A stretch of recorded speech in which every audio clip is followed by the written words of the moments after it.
நேரம் செலவிடணுமா கர்த்தரோட? ஆமா, நிச்சயம் செலவிடணும். கர்த்தர் பிரசனத்துல பிளட் மெடிடேஷன் டைம் ஸ்பெண்ட் பண்ணணுமா? டைம் ஸ்பெண்ட் பண்ணணும். வேர்ட் மெடிடேஷன் பண்ணணும். ஆனா இதெல்லாம் நான் ஏன் செய்யறேன் அப்படின்னா, இந்த நேரங்கள்ல எனக்கும் கர்த்தருக்கும் இந்த காரியங்கள் மூலமாக ஒரு உறவு ஏற்படுகிறது.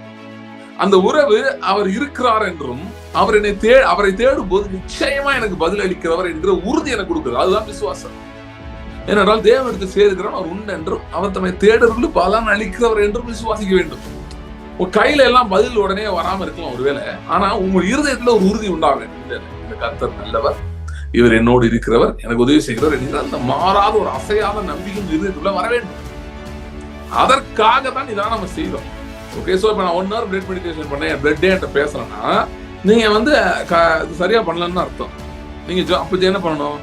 ஜெபிக்கணும். எனக்கு போன் பண்ணணும் தேவையில்லை, நீங்க ஜெபிக்கணும். நீங்க ஜெபம் பண்றதுக்கு முன்னாடியோ என்ன activity you do, you read the word or pray or you go for blood meditation, just make a small prayer. Lord, I am doing this. In this time I want you to talk to me. அவரோட sincere real prayer. அவர் பேசலனா, அவர் வார்த்தை நீங்க கேட்கலனா நீங்க உயிர் வாழவே முடியாதுன்ற லெவல்ல நீங்க இருக்கணும். ஏன்னா அதான் உண்மை. வேதம் சொல்லுகிறது, தம்மை நோக்கி கூப்பிடுகிறது அவருக்கும், உண்மையாய் தம்மை நோக்கி கூப்பிடுகிறது அவருக்கும் கர்த்தர் சமீபமா இருக்கிறார். கர்த்தர் எங்க இருக்காரு? எங்கேயோ ஒளிஞ்சிருக்காரு? எங்கேயும் ஒளிஞ்சில்ல, உங்களுக்கு சமீபமா தான் இருக்காரு. உண்மையா கூப்பிடுறீங்களா? நிறைய பேர் பிரச்சனையான சூழ்நிலை மட்டும்தான் கர்த்தரை சொல்றது கேட்குது. ஏன்னா அப்பதான் உண்மையா கூப்பிடுறாங்க. உண்மையான மற்ற பொய்யா கூப்பிடுறாங்கன்னு சொல்ல, அப்பொழுதுதான் அவர்களுடைய every fiber of their being cries out to God. Bible படிக்கிறீங்களா? ரொம்ப முக்கியம், கண்டிப்பா படிக்கணும். படிக்கிறதுக்கு முன்னாடி கர்த்தாவே உங்களுடைய சத்தத்தை நான் கேட்கணும், நீ என்னோட பேசணும், எனக்கு ஒரு 10 பிரச்சனை இருக்கு. நீங்க ஃபர்ஸ்ட் உங்க பிரச்சனையின் இடத்துல கர்த்தரை சந்திக்க பழக வேண்டும். நாம் ரட்சிக்கப்பட்டிருக்கிறோம் என்று சொன்னால், கிறிஸ்துவை ஏற்றுக்கொண்டிருக்கிறோம் என்று சொன்னால், நாம் பிழைப்பது மாம்சத்தினால பிழைக்கல, ஆனா நாம் ஆவியினாலே பிழைக்கிறோம்.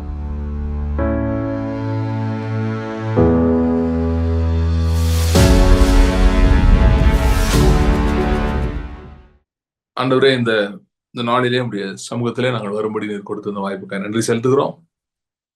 கர்த்தாவே, ஆவியாயும் ஜீவனாயும் இருக்கிற வார்த்தைக்காக நன்றி செலுத்துகிறோம்.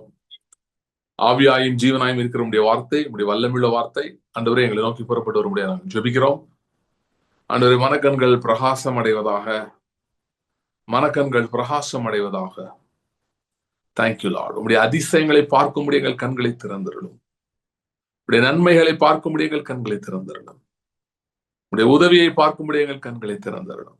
Thank you lord. Thank you lord. சங்கீதக்காரன் சொல்லுகிற போல, வானத்தையும் பூமியை உண்டாக்கின கர்த்தரிடத்திலிருந்து எனக்கு ஒத்தாசை வரும் என்று வார்த்தையின்படி ஆண்டவரே, எங்களுடைய ஒத்தாசை, எங்களுடைய உதவிகள், எங்களை அனுக்கிரகங்கள் பரத்திலிருந்து உண்டாகி ஜோதிகளின் பிதாவினிடத்திலிருந்து இறங்கி வருகிறது. ஸ்தோத்திரம் ஆண்டவரே. இந்த நேரத்திலும் அவைகளை நாங்கள் பெற்றுக்கொள்கிறோம்.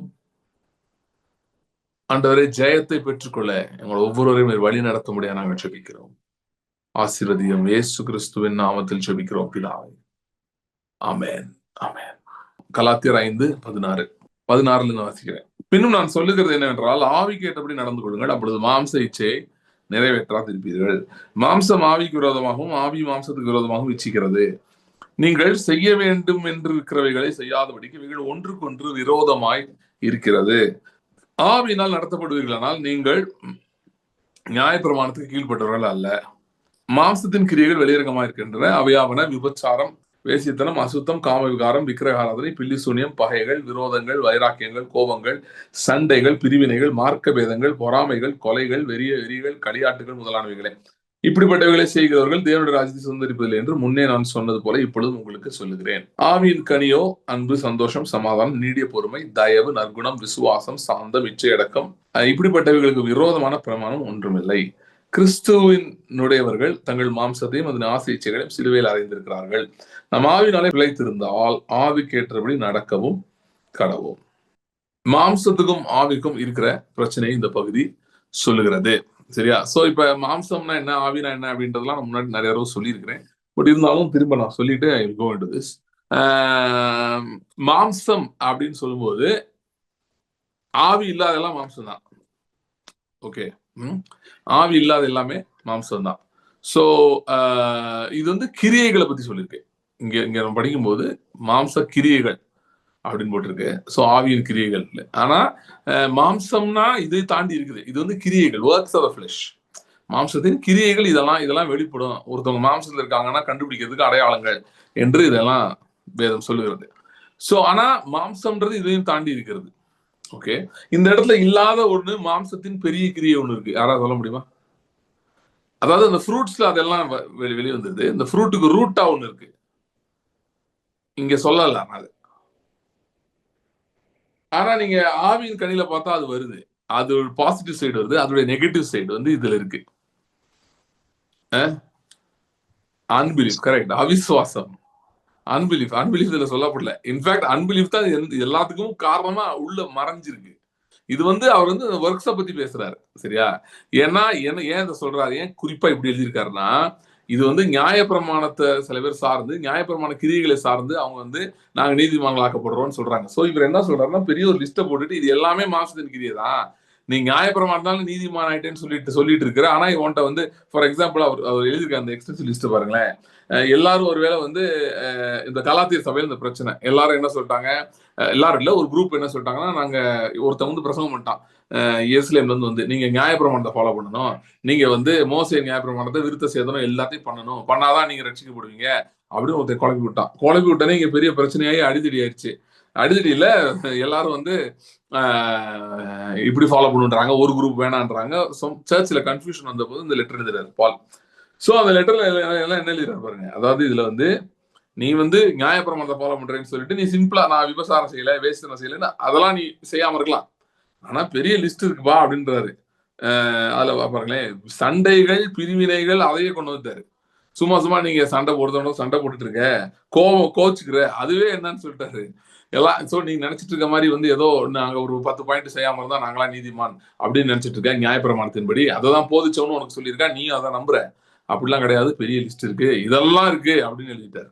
எழுதிட்டு சோ அதனாலதான் இந்த இந்த ஒரு ஆங்கிள் எழுதும் போது இப்படி எழுதியிருக்கிறாரு. ஆனா நம்ம சொன்ன மாதிரி அவிசுவாசம் என்பது மிகப்பெரிய ஒரு மாம்சத்தின் கிரியை. இன்ஃபேக்ட் அது நீங்க பாத்தீங்கன்னா அது எல்லாத்துக்குமே பின்னாடி அது இருக்குது.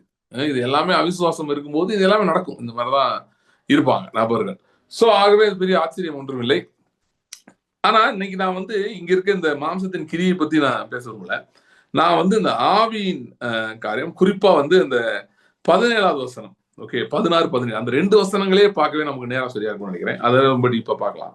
அதுல 2 வசனத்துல என்னன்னா, முதல் வசனத்துல பாருங்க, walk according to the spirit, ஆவிக்கேற்றபடி நடந்து கொள்ளுங்கள். So you will not fulfil the lust of the flesh, மாம்ச இச்சைகளை நிறைவேற்ற மாட்டீங்க. ஓகே, மாம்சம் ஆவிக்கு விரோதமாக, ஆவி மாம்சத்துக்கு விரோதமாக இச்சிக்கிறது. நீங்கள் செய்ய வேண்டும் என்று இருக்கிறவர்களை செய்யாதபடிக்கு இவைகள் ஒன்றுக்கொன்று விரோதமா இருக்கிறது.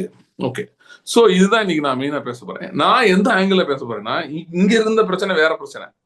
இங்க வந்து அந்த நியாயப்பிரமாணத்தை வச்சு தகராறு போயிட்டு இருந்தது. ஆனால் நியாயப்பிரமாணத்தை பத்தி அவர் எழுதும் போதே அவர் வந்து இன்னும் சில காரியங்களை பத்தி அழகாக எழுதுகிறார்.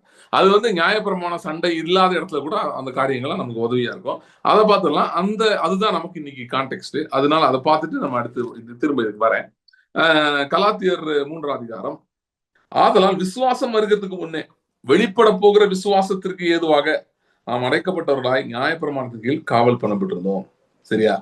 விசுவாசம் வருகிறதுக்கு முன்னே வெளிப்பட போகிற விசுவாசத்துக்கு ஏதுவாக நாம் அடைப்பட்டவர்களாய் நியாயப்பிரமாணத்தின் கீழ் காவல் பண்ணப்பட்டிருந்தோம். சோ நீங்க இந்த பேசேஜ் வந்து படிச்சு பாத்தீங்கன்னா இதுல வந்து என்ன உங்களுக்கு தெரியுமா, விசுவாசனால் உண்டாகும் நீதியை பத்தி இந்த பகுதி பேசுகிறது. அது 2 நீதி இருக்கு. நியாயப்பிரமாணத்தின் நீதி இருக்கு, விசுவாசனால் உண்டாகும் நீதி. சோ ஆபிரகாம் தேவனை விசுவாசித்தான், அது அவனுக்கு நீதியாக எண்ணப்பட்டது அப்படின்னு சொல்லியிருக்காரு. அது எப்ப சொன்னாரு அப்படின்னா, நியாயப்பிரமாணம் வர்றதுக்கு முன்னாடியே சொல்லிட்டாரு. அப்படின்னா நியாயப்பிரமாணம் இல்லாத ஒரு நீதி இருந்துச்சு. அது என்ன நீதினா விசுவாசத்தினால் உண்டாகும் நீதி என்று பவுல் அதை முன்ன நீங்க படிச்ச வசனத்துல பேசுகிறார். ஆகவே இங்க விசுவாசத்தை தான் முக்கியத்துவப்படுத்தி பேசுறாரு. ஃபெய்த். ஓகே, கலாத்தியர் 3 வந்து faith in the death of Jesus and the resurrection of Jesus, அதுதான் மெயினா சொல்றாரு. நீங்க வந்து இயேசு கிறிஸ்துவை பெற்ற விசுவாசம் அப்படின்னா என்ன? அவர் பூமியில வாழ்ந்தார்ன்றதை விசுவாசிக்கிறது பெரிய கஷ்டம் இல்ல. அவர் மரித்தார், எனக்காக மரித்தார், என்னுடைய இடத்துல அவர் மரித்தார், என்னுடைய தீமைகள், அந்த நியாயப்பிரமாணத்தின் சாபங்கள் எல்லாம் அவர் எடுத்துக்கொண்டார். எடுத்துட்டு அவர் எனக்காக உயிர்த்தெழுந்தார். சோ இயேசு கிறிஸ்துவை விசுவாசிக்கிறேன்னா இதுதான் மெயினா. இயேசுவின் உயிர்த்தெழுதலை விசுவாசிப்பது. அப்ப உயிர்த்தெழுதல்னா அவருடைய மரணத்தையும் சேர்த்து விசுவாசிப்பது. சோ ஏன்னா மரணத்துல நமக்கு தேவையானதை அவர் செய்து முடித்து விட்டார். உயிர்த்தெழுதலில் நமக்காக அவர் எழுப்பி, நமக்காக அவர் ஆசாரியரா என்றென்றைக்கும் அவர் நமக்காக வீற்றிருக்கிறார். சிங்காசனத்தை விட்டிருக்கிறார். அப்புறம் மகா பரிசுத்தத்திலே நமக்காக இருக்கிறார். சோ அதுக்காக உயிரோடு இருக்கிறார். சோ ஆகவே இதை விசுவாசிப்பது. பவுல் என்ன எழுதுறாருன்னா, ஆபிரகாம் தேவனை விசுவாசித்தான், ஆமா. நம்ம வந்து அந்த மாதிரி விசுவாசிக்கல, நம்ம இயேசு கிறிஸ்துவ விசுவாசிக்கிறோம். ஆபிரகாம்கிட்ட நேரடியா பேச மாதிரி ஆண்டவர் உங்கள்கிட்ட பேசி நீங்க அப்படி விசுவாசிக்கல. நீங்க யாரை விசுவாசிக்கிறீங்க? ஆண்டவராய் இயேசு கிறிஸ்து மேல் உங்கள் விசுவாசத்தை வைத்திருக்கிறீர்கள், உங்கள் நம்பிக்கை வைத்திருக்கிறீங்க, அவருடைய கிரியின் மேல் விசுவாசம் வைத்திருக்கிறீர்கள். சோ என்ன சொல்றாருன்னா, முன்னாடி ஆபிரகாம் காலத்துல வெளிப்பட்ட அந்த நீதி, விசுவாசனால் உண்டாகும் நீதி என்பது ஒரு முன்னடையாளமாய், எதற்கு முன்னடையாளமாய் இருந்ததுன்னா, ஒரு பெருங்கூட்டத்தாரை தேவன் ஆபிரகாமின் சந்ததியா மாற்ற போறாரு. ஒரு பெருங்கூட்டத்தை தேவன் தம்முடைய பிள்ளைகளாய் மாற்ற போகிறார். அவர்கள் வேற யாரும் இல்லை, இயேசுவின் மேல் விசுவாசம் வைப்பவர்கள். சோ அவர்கள் கிரியைக்காரர்கள் அல்ல, விசுவாசக்காரர்கள். they are not of works but of faith. Okay, so இவர்கள் கிரியைக்காரர்னா என்ன, நான் தெளிவுபடுத்துறேன். கிரியைக்காரர்னா என்ன சொல்லலைன்னா, இவர்கள் விசுவாச கிரியே செய்ய மாட்டாங்கன்னு சொல்ல வரல. விசுவாச கிரியைகள் என்று இருக்கிறது. Faith works of faith. Okay, அது இருக்குது. சோ அது வேற. அந்த கிரியைகள் கண்டிப்பா இருக்கணும், சரியா? ஆனா இங்க சொல்ற கிரியை வேற. இது கிரியைக்காரர்னா என்னன்னா, இவங்களுக்கு விசுவாசத்துக்கு சம்பந்தமே கிடையாது. இவங்க சில காரியங்கள் ஃபாலோ பண்ணுவாங்க, சில இது செய்வாங்க. அதனால அவங்க என்ன எதிர்பார்க்கறாங்க? தேவனிடம் நல்ல பேர் கிடைக்கும்னு எதிர்பார்க்கறாங்க. ஓகே, இன்னைக்கும் அது புதிய ஏற்பாட்டிலும் இந்த மாதிரி ஒரு குரூப் இருக்காங்க. நிறைய பேர் தங்களை அறியாம அப்படி செய்து கொண்டிருக்காங்க. அவங்க என்ன நினைக்கிறாங்கன்னா, இப்போ ஒரு காரியத்தை ஒரு பிரேக் த்ரூ வேணும் அப்படின்னா அவங்க என்ன நினைக்கிறாங்கன்னா, என்னென்ன நான் செய்யணும்னு கேட்கறாங்க. இதெல்லாம் செய்யணுமா? ஓகே, இதெல்லாம் செஞ்சா எனக்கு பிரேக் த்ரூ வந்துருமா? இப்ப நான் சொல்ற காரியங்கள் கூட சில பேர் புரிந்து கொள்ள வாய்ப்பு இருக்குது. என்கிட்ட அப்படியே கேட்டிருக்காங்க சில பேர். அதெல்லாம் தான் சொல்றேன். இப்ப நான் வந்து என்ன சொல்றேன், நீங்க வந்து ஜெபம் பண்ணணும்னு சொல்றேன், கர்த்தருடைய வார்த்தையை தியானிக்கணும்னு சொல்றேன், ரத்தத்தை பத்தி தியானிக்கிறத பத்தி பேசுறேன், இதெல்லாம் நான் சொல்றேன். சில பேர் என்ன கேட்கறாங்க, ஓகே ஒரு மணி நேரம் டங்ஸ்ல பேசணும், அப்புறம் ஒரு அரை மணி நேரம் பிளட் மெடிடேஷன், அவ்வளவுதான் பிரதர், இது பண்ணா போதும் பிரதர். சோ அதாவது என்னன்னா, இது வந்து எப்படி இருக்குன்னா, இதுவும் இறக்குற ஒரு கிரியை மாதிரி நிறைய பேர் பாக்குறாங்க.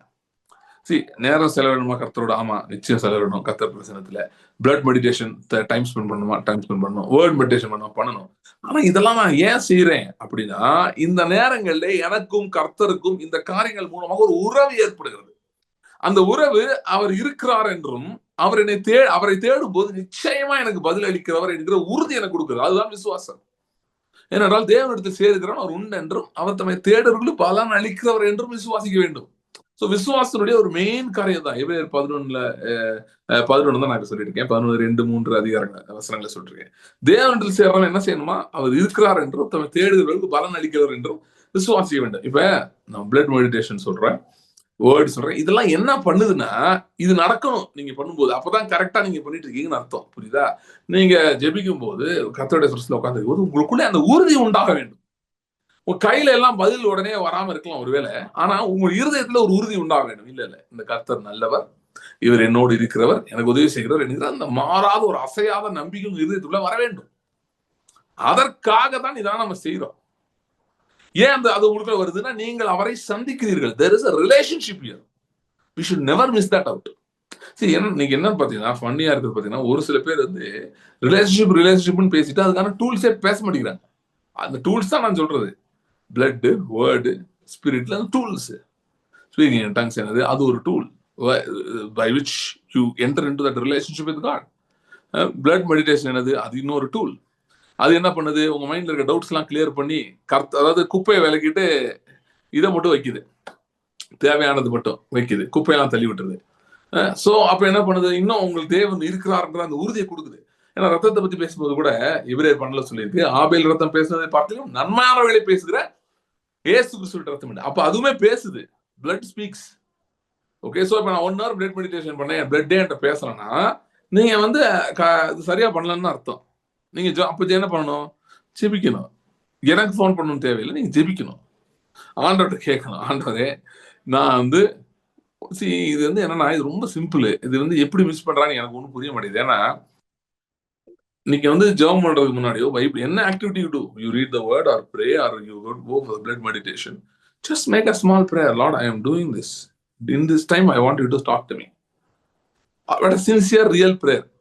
அவர் பேசலனா, அவர் வார்த்தை நீங்க கேட்கலனா, நீங்க உயிர் வாழவே முடியாதுன்ற லெவல்ல நீங்க இருக்கணும். ஏன்னா அதான் உண்மை. The other life which people live like without hearing God, it's not life at all. அது ஜீவனே இல்லை. குமாரனிடலாம் ஜீவன் இல்லாதவன் வேதம் சொல்லுகிறது. சோ உண்மையிலே பாத்தீங்கன்னா நமக்கு வந்து ஒருவேளை நம்ம பிரச்சனைகள் சூழ்நிலை நீங்க சொல்லலாம், இல்ல பிரதர் நீங்க இருக்கிற நிலைமையில அப்படிதான் இருக்கு, கண்டிப்பா கர்த்தர் பேசுறத கேட்டுதான் ஆகணும். ஒருவேளை நீங்க ஒரு சிச்சுவேஷன் போறீங்க, வேற உங்களுக்கு எந்த பிரச்சனையுமே இல்லைன்னு வைங்களேன், இப்போதைக்கு எந்த நெருக்கடியான பிரச்சனையே இல்லை, ஓகே எல்லாம் ஸ்மூத்தா தான் போயிட்டு இருக்கு, அப்படி இருந்தாலுமே நீங்கள் கர்த்தர் சத்தத்தை கேட்க வேண்டும். ஏன்னா அதுதான் லைஃப், அதுதான் ஜீவன். அங்கேதான் ஜீவன் இருக்கிறது, அங்கேதான் வாழ்க்கை. அதுதான் உண்மையான வாழ்க்கை, அதான் தேவன் படைத்த வாழ்க்கை. கர்த்தருடைய சத்தத்தை கேட்காம வாழ்றது தேவன் படைத்த வாழ்க்கை அல்ல. சோ நான் 1 hour ஜெபம் பண்ணேன், 1 hour இது பண்ணேன்னா what God spoke to you. அப்ப அந்த நடக்கலன்னா good, at least you found that out. No, you found where is the problem. You ask God, pray, God speak to me. So என்னன்னா நம்ம வந்து இந்த டூல்ஸ் எதுக்கு கொடுக்குறோம்? இதுதான் டூல்ஸ். டூல்ஸ் எதுக்குன்னா to hear God, to have a relationship with him. How do you have a relationship without hearing somebody? ஒருத்தவங்க பேசுறது நீங்க சுத்தமா கேட்காம எப்படி ரிலேஷன்ஷிப் இருக்க முடியும்? சரி, இன்னைக்கு ஆண்டவர்ட்ட எல்லா மதத்தினரும் பேசுறாங்க, எல்லாரும் ஜெபம் பண்றாங்கல்ல, தெரிஞ்சோ தெரியாமல அறிஞ்சோ பல நேரத்துல கடவுளே அப்படின்னு பேசுறாங்க. அப்படி பேசும்போது அவர்கிட்ட தான் போகுது, வேற யாரும் இல்ல, அதனால அவர்கிட்ட தான் போகும். ஆனா கிறிஸ்தவம் என்பது நம்ம கடவுள்கிட்ட கடவுளேன்னு பேசுறது இல்லை, அவர் நம்மகிட்ட பேசுறதுதான் கிறிஸ்தவம்.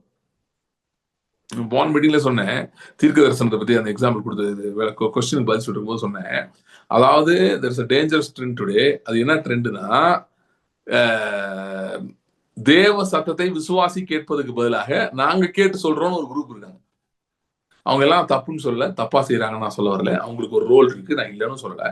ஆனா எல்லா விசுவாசிக்கும் எந்த ஒரு இப்படி சொல்லிடுறேன், எந்த ஒரு விசுவாசியும் கர்த்தர் சத்தம் கேட்பதை அவுட் சோர்ஸ் பண்ண முடியாது. இப்ப இந்த கால் நீங்க ரொம்ப நாளா வந்துட்டு இருக்கீங்க, இல்ல வீடியோ அதை பார்த்து யூடியூப்ல பார்த்துட்டு இருக்கீங்கன்னா, இன்றைக்கு ஒரு விஷயம், நீ எப்படி காலை நிறுத்திட்டு கூட ஜெபம் பண்ணுங்க. ஓகே, லேட்டரா பாக்குறீங்கன்னா பாஸ் பண்ணிக்கோங்க. மற்றவங்க தான் கேட்டுட்டே இருக்கும்போது ஜெபம் பண்ணுங்க. ஆண்டவரே, இதளவு நீங்க கர்த்தர் சத்தத்தை கேட்காத நபரா இருப்பீங்கன்னா, கர்த்தாவே சொல்லும் அடியேன் கேட்கிறேன், உங்களுடைய சத்தத்தை நான் கேட்க வேண்டும் கேளுங்க. உம்மோடு நான் பேச வேண்டும் ஆண்டவரே, எனக்கு ஒரு ஆரம்பம் உண்டாகட்டும் கேளுங்க.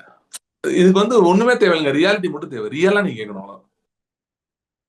வேதம் சொல்லுகிறது, தம்மை நோக்கி கூப்பிடுகிற யாவருக்கும், உண்மையாய் தம்மை நோக்கி கூப்பிடுகிற யாவருக்கும் கர்த்தர் சமீபமா இருக்கிறார். கர்த்தர் எங்க இருக்காரு? எங்க ஒளிஞ்சிருக்காரு? எங்கேயும் ஒளிஞ்சில்ல, உங்களுக்கு சமீபமா தான் இருக்காரு. உண்மையா கூப்பிடுறீங்களா? சரி, நிறைய பேர் வந்து பிரச்சனையான சூழ்நிலையில மட்டும்தான் கர்த்தர் சத்தம் கேட்குது. ஏன்னா அப்பதான் உண்மையா கூப்பிடுறாங்க. உண்மையான மற்ற பொய்யா கூப்பிடுறாங்கன்னு சொல்லல.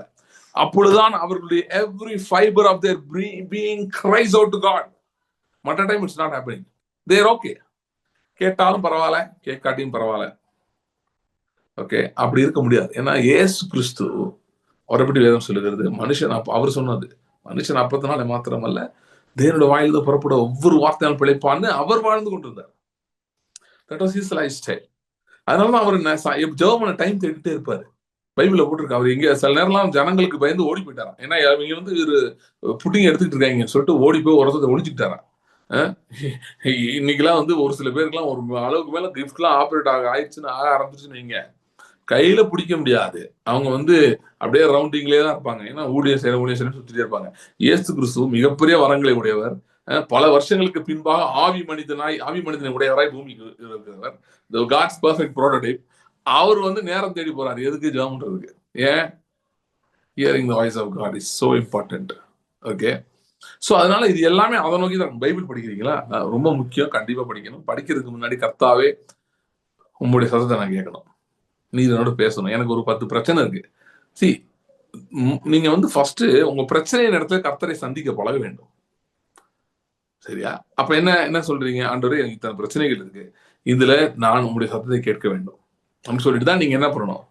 பைபிள் படிக்கவே போகணும். சரியா? ரொம்ப முக்கியம். அது ஒரு குரூப் என்னன்னா, ரிலேஷன்ஷிப் தான் முக்கியம், உறவு தான் முக்கியம், அதை கரெக்டா சொல்றாங்க. அது எப்படி செய்யறதை பத்தி சொல்லவே மாட்டாங்க. இல்லைன்னா அது ரொம்ப டீட்டெயில் அதெல்லாம் பேச மாட்டாங்க, லைட்டா அப்படியே டச் பண்ணி போயிடுவாங்க. சின்ன சில பேர் எப்படி இருக்காங்கன்னா, அவங்க டூல்ஸ் எல்லாம் கையில் வச்சிருக்காங்க, எதுக்கு வச்சிருக்காங்கன்னே தெரியாது. ரிலேஷன்ஷிப் தான் முக்கியம், அது தெரியாது. அதுக்காக இதெல்லாம் பண்ணிட்டு இருக்கோம். அவரோட உறவாட வேண்டும், அவர் பேசுறதை நான் கேட்க வேண்டும். என்ன அகைன், வேர்டு ரொம்ப அதிகமா உங்க வாழ்க்கையில் இருக்கும்போது பிளட் இப்படி சொல்றேன், என்ன சொல்லி பாருங்க, பெனிஃபிட் சொல்றேன். when the blood is involved in your life, blood meditation உங்க வாழ்க்கையில் அதிகமா இருந்தா சென்ஸ் ஆஃப் ரைச்சஸ்னஸ் கொஞ்சம் அதிகமா இருக்கும் நீங்க தேவ சத்தத்தை கேட்கும்போது. ஓகே, வேர்டு இன்னும் அதிகமா இருக்கும்போது ரைச்சஸ்னஸும் இருக்கும், அதோட சேர்ந்து உங்களோட எதுன்னு உங்களுக்கு நல்லா தெரியும். சோ கர்த்தர் பேசுறது, கர்த்தர் வந்து நல்லா கவனிங்க, கர்த்தர் வந்து பெரிய காரியங்கள் பேசுறாரு. எத்தனை பேர் விசுவாசிக்கிறீங்க? கர்த்தர் நீங்க நினைக்கிறவரெல்லாம் பேசல, பெரிய இடத்துல பேசிட்டு இருக்காரு. உங்க தேவை ஏதோ இடத்துல இருக்கு, கர்த்தர் வந்து நிறைய பேசுறாரு, உங்க தேவையும் சேர்த்து பெரிய லெவல்ல பேசிட்டு இருக்காரு. ஓகே, உங்களோட பேசிட்டு இருக்காரு, பெரிய லெவல்ல பேசிட்டு இருக்காரு. அப்ப அவர் பேசுறது, how do you grasp it? It's not a question about God talking to you, it's a question about you grasping it. அங்கதான் அந்த டூல்ஸ் வருது, அதுக்கு தான் நம்ம டூல்ஸ் பத்தி பேசுறோம். சரியா? So blood helps you, righteousness இப்ப நீங்க இந்த ஃபிளைட்ல எல்லாம் இறங்கும் போது பாத்தீங்கன்னா அந்த உங்க லக்கேஜ் வந்து ஒரு இதுல போயிட்டு இருக்கும், ஒரு அந்த இது மாதிரி ட்ராலியில ஒரு ரொட்டேட்டிங் இதுல போயிட்டு இருக்கும், அது பேர் மறந்துட்டேன். அதுல போயிட்டு இருக்கோம். ஸோ அதுல வந்து நீங்க போய் ஒரு லக்கேஜா வரும். அதுல நீங்க வந்து முதல்ல உங்களுக்கு அங்க போய் நிக்கிறதுக்கு உரிமை இருக்குன்னு தெரிஞ்சாதான் நீங்க போய் நிற்பீங்க. இல்ல எங்கேயா போய் நின்றுருவீங்க. ஓகே, விவரம் தெரியாத ஆளா இருந்தா லக்கேஜ் எங்க வரும் தெரியாம தேடிட்டு இருப்பாங்க. ஸோ முதல்ல அது ஒன்று தெரியணும். ஓகே, அதுக்கப்புறம் எது உங்க லக்கேஜ் உங்களுக்கு தெரியணும். தெரிஞ்சாதான் நீங்க என்ன பண்ண முடியும், அதை எடுக்க முடியும். அதே மாதிரி கர்த்தர் வந்து பெரிய காரியங்கள் பேசுகிறார். அவருடைய பரலோக மண்டலங்கள் கூட நீங்க போனீங்கன்னா அங்க நிறைய இருக்கு, இன்னமும் இருக்கு. ஆனா எதை நீங்க எடுக்க முடியும்னா உங்களுடையதுன்றதான் நீங்க எடுக்க முடியும். இல்ல நீங்க அது உங்களுடைய உங்களுக்கு தெரியாது. புரியுதா? சோ அதுக்கு தான் கர்த்தருடைய வார்த்தை உதவுகிறது. அவர் பேசுறதுடைய அப்ப இயேசு கிறிஸ்துவின் ரத்தத்தையும் வார்த்தையும் பிடித்துக் கொண்டிருக்கிற மனிதன், மெடிடேட் பண்ற ஒரு மனிதன் வந்து அவன் என்ன பண்ணுவான்னா, அவன் வந்து தேவனுடைய நன்மைகளை சரியாய் பெற்றுக்கொள்வான். ஓகே, ஏன்னா பிளட் அண்ட் த வேர்டு வந்து அதிகமா இருக்கிற இடத்துல spirit man is so active. அப்படின்றப்ப உங்களுடைய உரிமைகள் எது எது என்னுடையது அப்படின்னு நீங்க கரெக்டா அதை போய் எடுத்துக்கொள்ள முடியும். சோ அதுக்கு தான் இது சொல்றேனே தவிர இது ரெண்டையும் தனியா வச்சு எதுக்கு இது பண்றோம்னே தெரியாம யோசிச்சுட்டு இருக்க கூடாது. Okay, so end of the day the relationship is very important. So இப்ப வெறும் ரிலேஷன் தான் முக்கியன்றவன் வந்து அவனுக்கு என்ன கொடுக்கப்பட்டிருக்கு சுதந்திரிக்கிறது ரொம்ப கஷ்டம். இந்த டூல்ஸ் யூஸ் பண்ணாத, வேர்ட் அண்ட் பிளட் யூஸ் பண்ணனா it's difficult to inherit.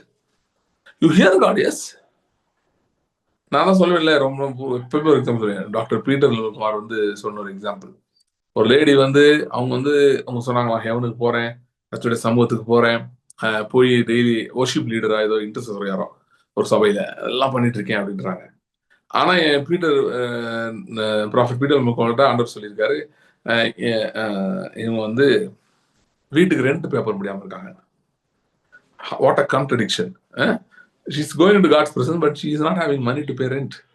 Okay, எப்படி ஒரு கான்ட்ரடிக்ஷன் பாருங்க. தேவ சமூகத்துக்கு போற நபர் தான், அவங்க பொய் சொல்லல, உண்மைதான் சொல்றாங்க. ஆனா ஏன் இந்த மாதிரிலாம் எப்படி ஏன் டிஸ்கிரிபன்சிஸ் இருக்கு?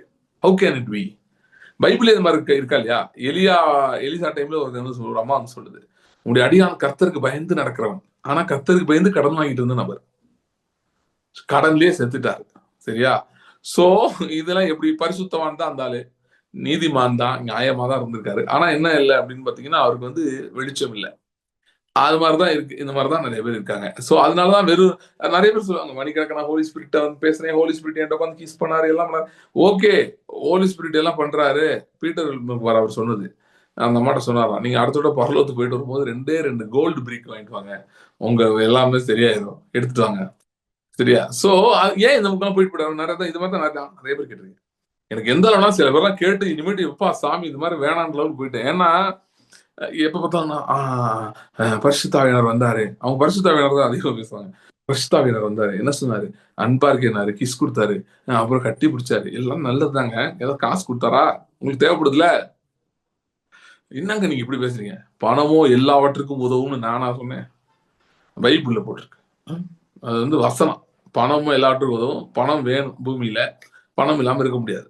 சோ அப்ப பணம் மற்றும் சுகம் இதெல்லாம் வந்து ஏன் எடுத்துக்கொள்ள முடியாம இருக்காங்க? இவங்க எல்லாம் கர்த்தர் பேசுறாங்க, அவரு கர்த்தர் தான் வராருங்க. ஏதோ பிசாசு வருதுன்னு நான் சொல்லல. ஓகே, ஆவியானவர் தான் வராரு, ஆவியானவர் கூட தான் அவங்க பேசுறாங்க, எல்லாம் கரெக்ட் தான். ஆனா இப்படியே பார்த்துட்டு இருக்காங்க. அவர் இப்படி சைடுல ஏதாவது கொடுத்து இப்படி காட்டினாலும் பார்க்க மாட்டாங்க. இப்படி நான் சொன்னேன், ஒரு அம்மாட்ட பேசுறேன், அந்த மாதிரி சொல்லுது என்கிட்ட, எனக்கு ஏசப்பாக்கு பிரியமா இருக்கணும், அவ்வளவுதான். எனக்கு பணத்தாசு இனத்தாசு ஒன்றும் கிடையாது, ஏசப்பாக்கு பிரியமா இருக்கணும். அப்புறம் நான் மீக 4 எடுத்து படிச்சு காட்டேன். இது யார் சொன்னா? நான் சொன்னா ஏசப்பா சொல்லியிருக்காருன்னு கேட்டேன். ஏசப்பா தான் சொல்லியிருக்காரு, தெரியல அப்படின்னு சொல்லிச்சு. இப்ப இல்ல பாத்தீங்களா, அதெல்லாம் வேர்டுக்குள்ள உங்களுக்கு ரெவல்யூஷன் இல்ல. ஓகே, சோ அதனால பாத்தீங்கன்னா இதெல்லாம் அந்த டூல்ஸ் வச்சு நம்ம பண்ணணும். ஆனா ரிலேஷன்ஷிப் ரொம்ப முக்கியம். எதுக்கு இதை சொல்ல வந்தேன்னே தெரியல, நான் அப்படியே சொல்ல ஆரம்பிச்சு இங்க போயிட்டேன். ஓகே, சோ ஓகே, விசுவாசத்தை பத்தி கரெக்ட், விசுவாசத்தை பத்தி சொல்ல ஆரம்பிச்சேன்.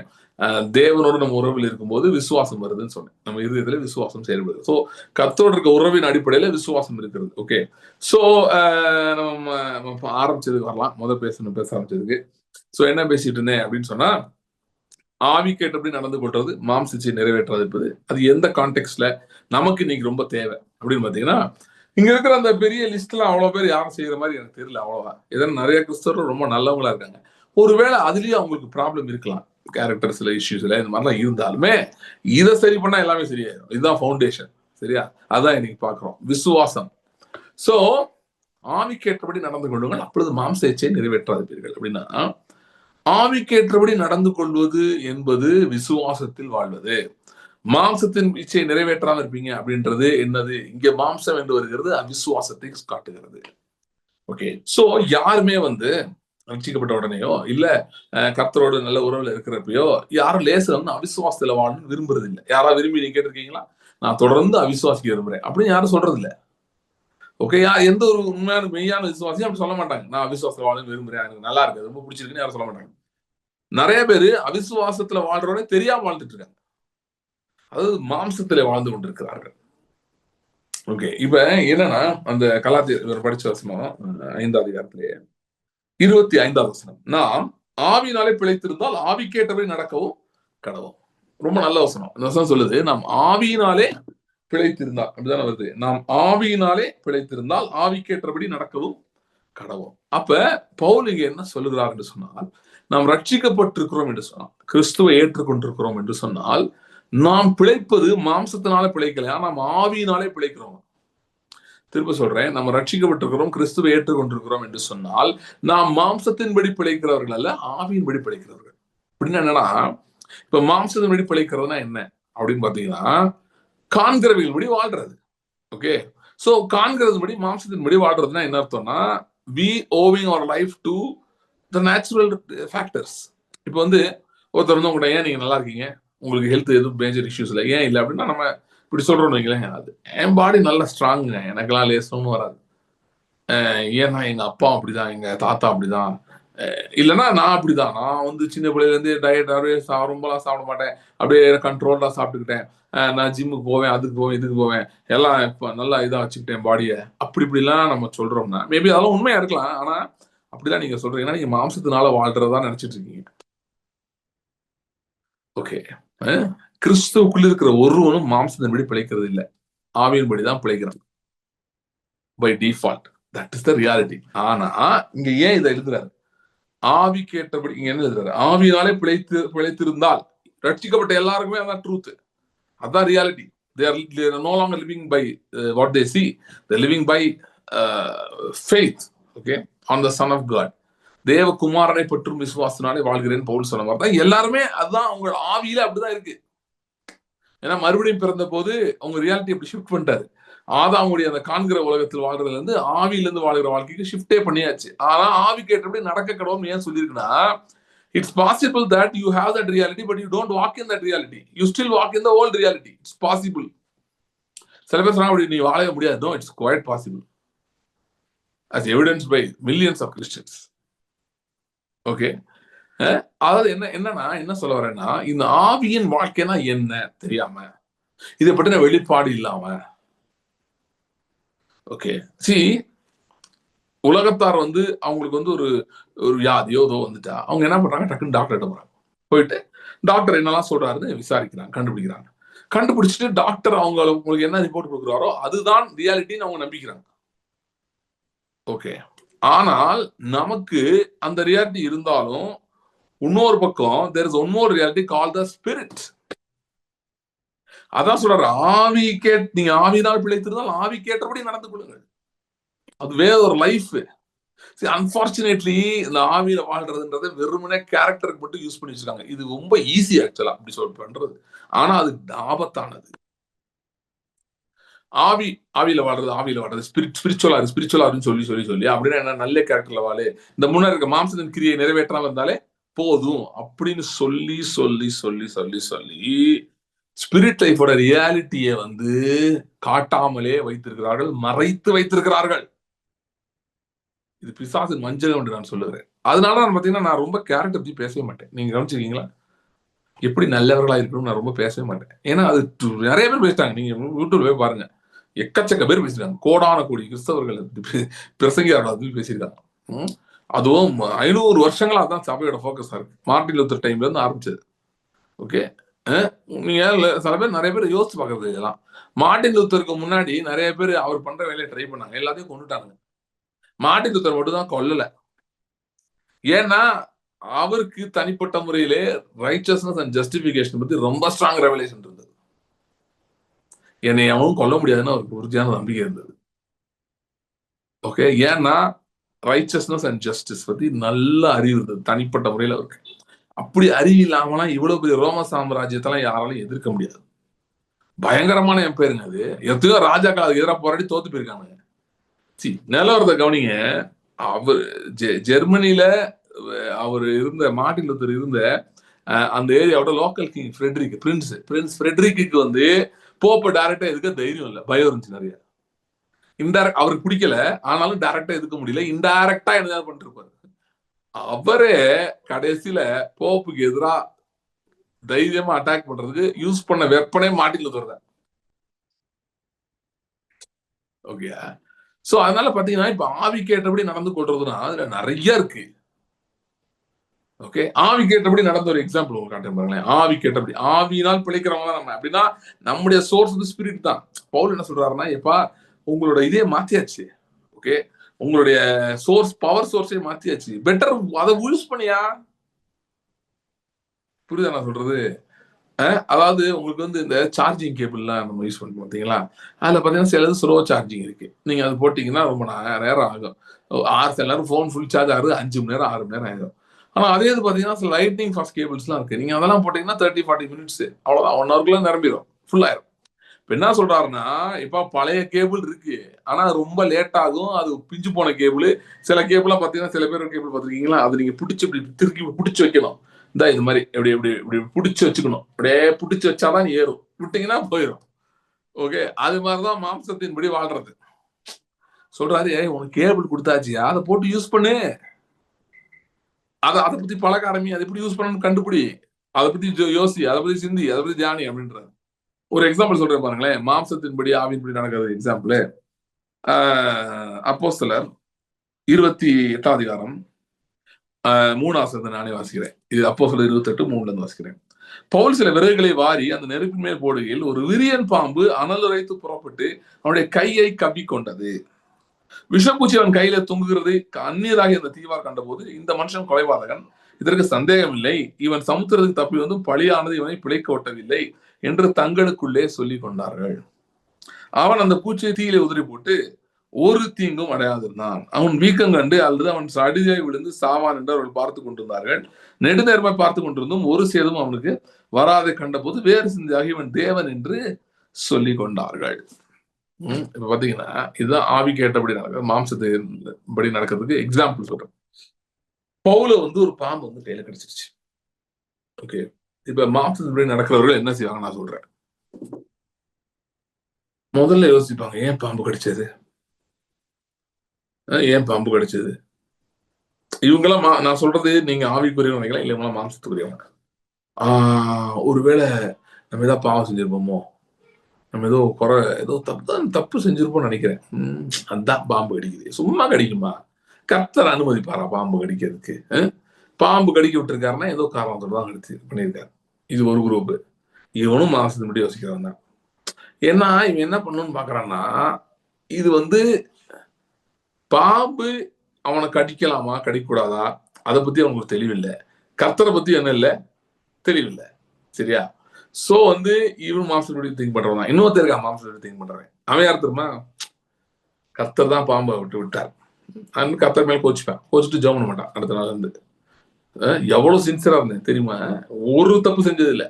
ஏன் நான் இப்ப சங்கிலி வந்து நிக்கிறேன், எல்லாம் கர்த்தருக்காக தான். ஆனா என்ன பண்ணிட்டாரு, என்னைய கைவிட்டார், கடிக்க விட்டார். இந்த மாதிரி எண்ணம்லாம் பவுலுக்கு வந்திருக்காதுன்னு நினைக்கிறீங்களா? கண்டிப்பா வந்திருக்கோம். ஆனா அவர் மாம்சத்தின்படி நடக்கல, ஆவியின்படி நடந்தார். ஆவியிலிருந்து நீதி வரும், நீதியின் உணர்வு வரும். Sense of righteousness comes from the spirit. அது என்ன சொல்லுன்னா, இந்த பாம்பு உன்னை கடிச்சாலும் பாம்பு வேணா சாகணுமே தவிர நீ என்ன பண்ணக்கூடாது, சாகக்கூடாது. ஏன்னா விசுவாசத்தினால் உண்டாகும் நீதியை உடையவன் நீ.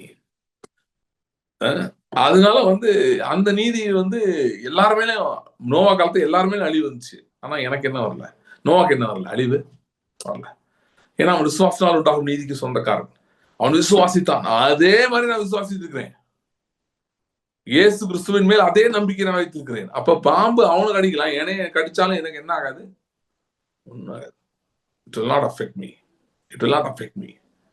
You see, these are the days where God wants to create a difference between people of faith and people who don't believe. Okay? வித்தியாசத்தை ஏற்படுத்த போறார். எல்லாருக்கும் நடக்கிற தீமை, ஒருவேளை நீங்களும் அதுக்குள்ள போயிட்டு இருக்க மாதிரி தெரியலாம், ஆனா கருகாம வெளியே வருவீங்க. நெருப்பின் வாசனை உங்க மேல இருக்காது. வெளியே வரும்போது எல்லாரும் ஆச்சரியப்படுவாங்க, இவன் நெருப்புல யாருன்னா நம்ப மாட்டாங்க. நீங்க நோட்டீஸ் அடிச்சு ஒட்டிக்கணும், அடிய நெருப்பில் இருந்தே இல்ல, நம்ப மாட்டாங்கலாம். அப்படி வந்து கர்த்தர் செய்ய போறார், மாற்றத்தை ஏற்படுத்த போறார். ஓகே, ஃபர்ஸ்ட் ஆஃப் ஆல் அது ஸ்னேக் வந்து பீட்டரை பைட் பண்ணல, பாலை தான் பைட் பண்ணுச்சு. What was the purpose of the snake biting Peter? Paul. Okay, பவுல். ஓகே, இப்போ என்னன்னா, இது கேள்வி வந்து கேட்டிருக்காங்க, சிஸ்டர் கேட்டிருக்காங்க. எதுக்கு கேட்டிருக்காங்க எனக்கு தெரியல. ஏன் சொல்றேன்னா, நான் அதான் பேசிட்டே இருக்கேன். ஏன்னா பாம்பே கடிக்காதுன்னு நான் சொல்லலை, எனக்கு தெரியாது. மீனிங் பாம்புனா வந்து talks about effects of the, ஒரு ஃபிகரேட்டிவா சொல்றேன், effects of the fallen world. அது உங்க மேல வரவே வராதுன்னு என்ன பண்ணல, சொல்லலை. ஆனா உங்களுக்கு நீதியின் அறிவு வந்து அது உங்க ரியாக்ஷனுக்கு வந்து மாம்சத்தின் படி இருக்கா ஆவியின் படி இருக்கான்றது ஒரு விஷயம், நீங்க எந்த ஆங்கிள் போறீங்கன்னு. ஓகே, பாம்பு கடிச்சவனே பாம்பு செத்துருச்சாங்க, ஏன்னா தீக்குள்ள தூக்கி போட்டாரு. ஓகே, தீக்குள்ள தூக்கி போட்டாரு. ஸோ ஃபர்ஸ்ட் ஆஃப் ஆல் வந்து ஏன் கடிச்சிச்சுன்ற கேள்விகளுக்குள் போகாம இருப்பது ரொம்ப நல்லது, நான் சொல்றேன் எல்லா இதுக்குமே. ஓகே, என்னன்னா ஏன் கடிச்சிச்சு, இப்ப இந்த கொஸ்டின்ல போறோம், அதுக்கே ஒரு இது சொல்லிடுறேன். ஏன் கடிச்சிச்சு அப்படின்னு நீங்க போனீங்கன்னா, நீங்க வந்து ஃபர்ஸ்ட் ஆஃப் ஆல் வந்து உங்களுடைய அத்தாரிட்டி மேல நீங்க ஃபோக்கஸ் பண்ணலன்னு அர்த்தம். இப்ப இயேசு சொன்னார், சர்ப்பங்களையும் தேள்களையும் மிதிக்கவும் சத்துருவின் எடுக்கவும் சத்துருவின் சகல வல்லமை மேற்கொள்ளும் நான் உங்களுக்கு அதிகாரம் கொடுக்குறேன், ஒன்று உங்களை சேதப்படுத்த மாட்டாது. ஓகே, அப்படின்னா சர்ப்பங்களை எடுக்கிறீங்க, எடுக்கும்போது கடிக்கலாம் சம்டைம்ஸ். ஓகே, இப்ப பாம்பு வந்து உங்க மேல கடிச்சா, ஒரு ஹியூமனையோ ஒரு அனிமலையோ கடிச்சா என்ன ஆகும்? அது கண்டிப்பா வலிக்கும், நமக்கு அந்த ஆபத்துகள் வரும். ஆனா ஒரு பாம்பு வந்து if it bites something made of bronze or metal, பாம்புக்கு தான் பல்லு உடஞ்சு போகும். புரியுதா? சோ அதான் விஷயம். சோ நீங்கள் வந்து சத்ருவை நோக்கி கிறிஸ்தவ வாழ்க்கையை சுதந்திரிக்கிற வாழ்க்கை, நான் சொல்லியிருக்கேன் முன்னாடி, இன்னொரு மெசேஜ் பேசியிருக்கேன். கிறிஸ்தவ வாழ்க்கை இன்ஹெரிட்டிங் லைஃப் தான், you're all about inheritance. So நீங்க சுதந்திரிக்கிறது போகும்போது நீங்க சத்ருவோடு போராடுற மாதிரி வரும். அப்ப சத்ருவின் கடிகள் வரலாம். ஓகே, கடிகள்னா பிசாசு வந்து பாத்தீங்கன்னா அவன் வந்து ஒரு பிசிக்கல் ஏதாவது பிரச்சனை நடக்கலாம், இந்த மாதிரி பாம்பு கடிச்ச மாதிரி. அவன் வந்து அவனுடைய செயல் வந்து அதோட நிக்கிறது இல்ல, இந்த மாதிரி மனிதர்களை தூண்டி விடுதான், சூழ்நிலையில அவன் மேனிபுலேட் பண்றான் இல்லைன்னு சொல்ல, மனிதர்களை பயன்படுத்தி இல்ல நேச்சுரல் ஃபேக்டர்ஸை பயன்படுத்தி சம்டைம்ஸ் அவன் செய்யறான். அந்த மாதிரி மெயின் ஃபைட் வந்து அந்த அவங்க பேசணும் தான். என்ன சொன்னாங்க பவுல பார்த்து? இவன் செத்து போயிடுவான். சோ அந்த வாய்ஸ் கேக்குது பாருங்க உங்களுக்கு, அதுதான் பேட்டில். பிசிக்கல் இஷ்யூ ஒன்று இருக்கு, நம்ம அதுதான் ரொம்ப பெருசு நினைக்கிறோம். ஆனா அதுக்கு அதோட வர்ற வாய்ஸ் தான் விஷயம், அங்கதான் வார் இருக்கு. ஒரு வாய்ஸ் வருது, முடிஞ்சு, நீ செத்த, இதோட முடிஞ்சு, ஏதோ இவ்வளவு நாள் உனக்கு ஓடிச்சு, அவ்வளவுதான், இனிமேட்டு ஒண்ணும் உனக்கு வராது. that's where the devil is. Okay, அதுதான் பைட். ஓகே, அதுதான் ஆக்சுவல் பைட். நீங்க சென்ஸ் ஆஃப் ரைச்சஸ்னஸ் ஸ்ட்ராங்கா இருந்தீங்கன்னா, நீதி உணர்வுல ரொம்ப ஸ்ட்ராங்கா இருந்தீங்கன்னா, அப்படியே ஒரு போடு போட்டுருவீங்க. என்ன போடுவீங்க? வார்த்தை வச்சு அடிப்பீங்க. இல்ல நீங்க பேசினாலும் ஓகே தான், இதுக்கு எல்லாத்துக்கும் கத்தரை வார்த்தை வந்து இருதயத்துல இருந்தா போதும். வாயில வந்து நீங்க எங்க அப்பாலாம் பிசாசு சொல்லும்போது நாயை போடணும்னு துரத்துவாரு, என் நாயை வெளியே போடுவார், அப்படிதான் பேசுவார். இது இயேசு இப்படி சொன்னாரா? வசனம் எங்க இருக்கு? வசனம் இருதயத்துல இருந்துச்சு, அவருக்கு அதிகாரம் இருக்குன்னு இருதயம், வசனம் இருந்ததுனால வாயில என்ன சொன்னாலும் போயிடும். வாயில எல்லாம் கூட போகும். நான் எனக்கு தெரிஞ்சு சில ஊழியக்காரங்களாம் தெரியும், அவங்க வீட்டை கிளம்பிட்டாங்க, நீங்க பிசாசு இங்க ஓடும், சரியா? அவர் கிளம்பிட்டாருன்னு சொல்லிட்டு போயிடும். ஏன்னா ஸ்பிரிச்சுவல் டிஸ்டன்ஸ் எல்லாம் அது தெரியுது, ஐயோ வர்றாங்க, நம்மளை போட்டு பாடுபடுத்திடுவான், டார்ச்சர் பண்ணிடுவான்னு சொல்லிட்டு ஓடிடும். சோ அதனால பாத்தீங்கன்னா வார்த்தை இருதயத்துல இருக்கும்போது நீதியின் வசனம், கிறிஸ்துக்குள் நான் யார், ஆவியில இருந்து அது கான்ஸ்டன்டா அந்த sense of righteousness pump out ஆயிட்டே இருக்கு. அப்படி ஆயிட்டே இருக்கும்போது பாத்தீங்கன்னா இப்படி ஒண்ணு வந்துச்சுன்னா, இன்னும் இப்படி நீங்க அப்படியே வந்த வேகத்துல அது பவுல் தூக்கி எறிஞ்ச மாதிரி எரிஞ்சிருவீங்க. See, there's a fire burning in your spirit. You can throw any serpent into that. You can kill it. You can kill it. என்னன்னா அங்க நீங்க ஜெயிச்சிட்டீங்கன்னா பிசிக்கலா ஒண்ணுமே எனக்கு பிரச்சனையே கிடையாது. அப்படியே ரிவர்ஸ் ஆயிடும். Okay, that is the key. When you beat it there, the situation will reverse itself. இங்க நடந்த மாதிரி அங்க பார்த்தே இருக்காங்க. அவளுக்கு வீங்கிரும், கை வீங்கும். எவ்வளவு விரியன்யா வைப்பரா ரசல்ஸ் வைப்பரா எந்த வைப்புன்னு தெரியல. ரெண்டுமே டேஞ்சர்ஸ். இந்தியாவில் இருக்கு, ரெண்டுமே இருக்கு. By few very dangerous snakes, fatal snakes. இதெல்லாம் அடிச்சுன்னா அது ஆல் அவுட், ட்ரீட்மெண்ட் எடுக்கலாம். ஓகே, அப்படிப்பட்ட பாம்பு இதெல்லாம். ஸோ இவங்க பார்த்து இருக்காங்க. அவன் ஊருக்காரங்களுக்கு நல்லா தெரியும் இந்த பாம்பு கடிச்சா என்ன ஆகும், நல்லா தெரியும். அதனால அப்படியே பார்த்துட்டு இருக்காங்க என்ன ஆகும் என்ன ஆகும். அங்க விசுவாசத்தினால் உண்டாகும் நீதி வேலை பார்த்துட்டு இருக்கு. புரியுதா? பார்வோனோட கோட்ஸ்ல நடந்த மாதிரி நடந்துட்டு இருக்கு. இந்த பாம்பு அந்த பாம்பு முழுங்கிருச்சு. ஸ்பிரிட்ல இருந்து வந்த ஸ்னேக் வந்து இந்த ஸ்னேக் பைட்ட முழுங்கிருச்சு. Okay, see there is snake called eastern indigo அமெரிக்கால. அதை வந்து அதை பத்தி ஒரு ஸ்டேட்மெண்டே இருக்காங்க. சொல்லுவாங்க, if you see an indigo let it go அப்படின்னு. அது பிளாக்கா இருக்கும், நீளமா இருக்கும், பார்க்க பயங்கரமா இருக்கும், 6 அடி இருக்குமா. ஆனா வந்து இட்ஸ் நான் வெனமஸ். அது வந்து கடிச்சா விஷம் இல்லை. ஏன் if you see an indigo let it go அப்படின்னு சொன்னா அந்த ஸ்னேக் தான் வந்து இட் கில்ஸ் இது ராட்டில் ஸ்னேக். அமெரிக்கால ராட்டில் ஸ்னேக் இது சாப்பிடும். வீடியோஸ் இருக்கு, போய் பாருங்க. Eastern blue indigo. ஸோ இது வந்து என்ன பண்ணும், ராட்டில் ஸ்னேக் வந்து ராட்டில் ஸ்னேக்கை சாப்பிட்ரும். ராட்டில் ஸ்னேக் தான் அநேக பாய்சனஸ் ஸ்னேக் பைட்ஸ் அமெரிக்கால காரணம். ஸோ ராட்டில் ஸ்னேக்கை எது சாப்பிடும், இண்டிகோ சாப்பிடும். அப்போ ஒருவேளை ஃபைட்ல வந்து ராட்டில் ஸ்னேக் இண்டிகோ கடிச்சிருச்சுன்னா it is immune to indigos rattlesnakes venom.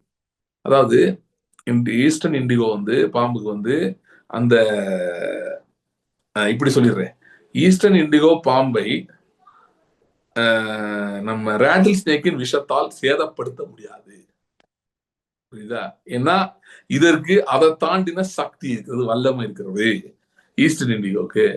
Creation நீங்க ரொம்ப ஸ்டடி பண்ணீங்கன்னா கர்த்தருடைய சத்தியங்களை அங்க பார்க்க முடியும். ஸோ இது வந்து வெரி பியூட்டிஃபுல் திங். அதை படிக்கும்போது ரொம்ப நல்லா இருந்துச்சு. அதிகாலம் தெரியாம இதை கொண்டு இருந்தாங்களாம். அப்புறமேட்டு மக்கள் நிறைய பேர் ஸ்டடி பண்ணி கண்டுபிடிச்சிட்டு, ஐயோ அந்த பாம்பை கொண்டுறாதீங்க, அது உங்க ஃப்ரெண்டு, உங்க எனிமி இல்லை அப்படின்னு சொல்லி. ஏன்னா அது வந்து உங்க ஏரியாக்குள்ள இண்டிகோ அந்த ஏரியாவில் சுத்திட்டு இருந்துச்சுன்னா அங்க ராட்டில் ஸ்னேக் அவ்வளோ வராதான், பயந்து போய் வராதான். ஸோ வந்து அப்படி. ஸோ அதே மாதிரிதான் பாருங்க, நம்முடைய ஆவியில வந்து வல்லமை இருக்கிறது, அதிகாரம் இருக்கிறது. ஓகே, இம்யூனிட்டி அதிகமா இருக்கு. என்னதான் கடிச்சாலும் ஒண்ணும் செய்யாது. இதனாலதான் மாம்சத்தின்படி நடக்காம ஆவியின்படி நடக்கணும்னு சொல்ற. புரியுதா? ஏன்னா மாம்சத்தின்படி நீங்க நடக்கிறீங்கன்னா நீங்க என்ன பண்ணிட்டு ஆரம்பிச்சிருவீங்கன்னா, ஏன் பாம்பு கடிச்சு நம்ம கேட்போம், பாம்பு கடிச்சா என்ன ஆகும்னு கூகுள்ல போய் தேடுவோம். ஐயோ போச்சு, எவ்வளவு பெரிய பிரச்சனையான்னு நினைப்போம். சோ நமக்கு என்ன பண்ணல, ஆவியின்படி நடக்கல. புரியுதா? இங்கதான் வந்து சில கிரேஸ் பிரீச்சர்ஸ்க்கு எனக்கு வித்தியாசம் இங்க வருது. நான் என்ன சொல்றேன்னா, you have to walk in the ஸ்பிரிட்னு சொல்றேன். அப்பதான் கிரேஸ் உடைய பெனிஃபிட்ஸ் அனுபவிக்க முடியும்னு சொல்றேன். சில பேர் என்ன சொல்லிடுறாங்க, அப்படிலாம் ஒண்ணுமே இல்லை அப்படின்றாங்க. நாங்க கிரேஸ்லயே இருக்கோம் அப்படின்னு. அது அவ்வளவுதான், அதோட முடிஞ்சு போச்சு. அதோட என்ன முடிஞ்சு போச்சு? நிறைய பேர் கிரேஸ் இருக்கேன்னு சொல்லி மாம்சத்தின்படி நடந்துட்டு இருக்காங்க. அவனுக்குள்ள தேவ ஆவி இருக்கு, நான் இல்லைன்னு சொல்லல. அவன் ஆவியின்படி நடக்கல. புரியுதா? அதாவது ஆவியின்படி நடக்கலன்னா என்ன அர்த்தம்? என்ன சொல்றேன்னா, உங்களுடைய ரெஸ்பான்சஸ் வந்து ஆவியில இருந்து வருதா, மாம்சத்துல இருந்து வருதா? இதுதான் சிம்பிள் கொஸ்டின். உங்க எல்லா ரெஸ்பான்ஸும், உங்களுடைய பதில் எல்லாமே ஆவியில இருந்து வரலன்னா, அதர் வேர்ட்ஸ், ஆவி மனிதன் உங்க வாழ்க்கையை ஆளாவிட்டால் நீங்கள் மாம்சத்தின்படி நடக்கிறீர்கள். அப்படி நடக்கும்போது உலகத்துல இருக்க ரிசல்ட் தான் இருக்கும். ஏன் எனக்கு மாறல, ஏன் நடக்கலன்னு நம்ம கேள்வி கேட்டு யூஸ் இல்ல. ஏன் நடக்கலன்னா ஆவியின்படி நம்ம நடக்கல, மாம்சத்தின்படி நடந்துட்டு இருக்கோம். ஆவி மனிதன் இன்னும் ஆளுகை செய்யவில்லை. ஆவி மனிதன் இன்னும் ஆளுகை செய்யவில்லை. இன்னும் யார்தான் ஆளு செஞ்சுட்டு இருக்காங்க? மாம்சம் தான் போயிட்டு இருக்கு. சோ இப்படி இருக்கும்போது நீங்க கிரேஸ்ல இருக்கலாம், கிரேஸ் டீச்சிங்ல நீங்க கேட்கலாம். ஆனா to be very precise, grace teaching கேட்க வேண்டிய இடத்துல கேட்டா இந்த மாதிரி யாரும் போக மாட்டாங்க. சரியா? அதையும் நான் தெளிவுபடுத்துறேன். மாம்சத்தின்படி நடக்க வாய்ப்பு இல்லை. ஏன்னா ஆவியின்படி நடக்கிற வாழ்க்கையை தான் அவங்க போவாங்க. சோ நான் சொல்றது கிரேஸ் ஜோசப் பிரிட்ஸ் மாதிரி ஆட்களை சொல்றேன். சரியா? அவங்க எல்லாம் கரெக்டா சொல்லி கொடுக்குறவங்க. அதெல்லாம் ஆண்ட்ரூ உமக்கு இன்னொரு அற்புதமான டீச்சர். ஏன்னா அவர் வந்து ஃபெய்த் பத்தி ரொம்ப ஸ்ட்ராங். அவர் word of faith and grace mix பண்ணி பேசுவார், ரொம்ப நல்லா பேசுவார். ஸோ இப்படிப்பட்ட ஆட்கள்லாம் நீங்க கேட்டீங்கன்னா பிரச்சனை இல்லை. நீங்க கேட்டீங்கனாலே நான் கரெக்டா எல்லாத்தையும் கேட்கணும். நீங்க பாட்டு பாதி கேட்டு பாதி விட்டீங்கன்னா அதுக்கு அவங்க பொறுப்பெடுத்துக்க முடியாது. ஆனா இன்னைக்கு என்ன அப்படிதான் நடக்குது, பாதி பேர் பாதி கேட்டுட்டு மாம்சத்தின்படிதான் நடந்துட்டு இருக்காங்க. ஸ்பிரிட் மேனோட இப்ப மார்க்கு 11:23 வருது, அவன் சொன்னபடி அவனுக்கு ஆகும்னு. அந்த அவன் யாரு? யார் அந்த அவன்? ஆவியினாலே நடத்தப்படுகிறான். அவன் சொன்னதெல்லாம் அவனுக்கு ஆகும். இவங்க ஆவியினால் நடத்தப்படாம மாம்சத்தின்படி நடந்துகிட்டு என்னத்தனாம பேசிட்டு இருக்காங்க. அதெல்லாம் நடக்க மாட்டேங்குது. இன்னொன்னு சொல்லிடுறேன், ஆவியின்படி நடக்கிறவன் வந்து எண்ணங்கள் ரொம்ப உயர்ந்ததா இருக்கும். பெரிய காரியங்கள்லாம் அவன் யோசிப்பான். சின்ன சின்ன காரியங்கள்லாம் அவன் பேசிட்டு இருக்க மாட்டான். புரியுதா? அது இன்னொன்னு சொல்றேன், ஆவியின்படி நடக்கிறவர்கள் தங்களுக்கு பிரயோஜனம் இல்லாததெல்லாம் பேச மாட்டாங்க. அந்த நான் அறிக்கையிடுறேன் அது சொல்லிட்டு என்னமோ ஏதோ நடக்கணும் அப்படின்லாம் சொல்ல மாட்டாங்க. சரியா? ஒரு அம்மா சொல்லிச்சு, ஒரு நாள் இந்தியா ஸ்ரீலங்கா மேட்ச் நடந்துச்சு, மழை வந்துடும் எல்லாம் சொன்னாங்க. ஆண்டவரே இந்தியா ஜெயிக்கணுமே, மழை வரக்கூடாது நான் ஜெபம் பண்ணேன். அதே மாதிரி மழை வரலன்னு. இதெல்லாம் வந்து உங்க விசுவாச பயிற்சி நீங்க பயன்படுத்திட்டா ஓகே, தப்பு, நான் குறையா சொல்லல.